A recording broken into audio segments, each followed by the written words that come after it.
So guys আসসালামু আলাইকুম। আজকে আমি কোথায় এসেছি জানেন? শাহিনবাগ পানির পাম্পের পিছনে জিহাদি কফিওয়ালা কফি শপে। সো তাদের বারিস্তাকে একটু দেখাও। বারিস্তার কাছে আমি অর্ডার করেছিলাম একটা হেজেলনাট মাচা।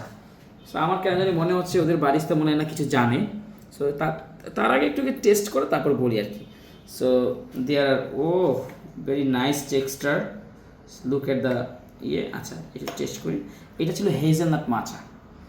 যারা বিশেষ করে মাচা পছন্দ করে এবং এনার্জেটিক হতে চান তাদের জন্য হচ্ছে যে মাচা। ওকে, দেখি জিহাদি কফিওয়ালার মাচা কেমন হতে পারে। বিসমিল্লাহ।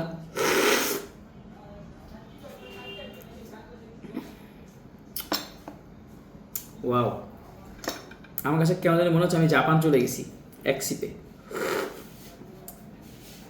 ও ফ্যান্টাস্টিক। একটু বাইশ থেকে দেখো আবার। এই যে টিপু বারিস্তা। আচ্ছা হ্যাঁ, যদি আপনারাও ট্রাই করতে চান তো চলে আসেন। কোথায় আসতে হবে? আমাদের শাহিনবাগ আউটলেটে। সো আমি আনএক্সপেক্টেড যে জিহাদি কফিওয়ালার দোকানে এত সুন্দর মাচা হতে পারে। ও মাই গড। সো ভেবেছিলাম যে ওরা কিছুই জানে না, ওদের বারিস্তা টারিস্তা ভালো না, কিন্তু এখন তো দেখছি যে পুরা একদম ফেমাস মাচা বানাচ্ছে গাইস। সো গাইস দেখা হবে আপনাদের সাথে আবার কোনো মাচা নিয়ে।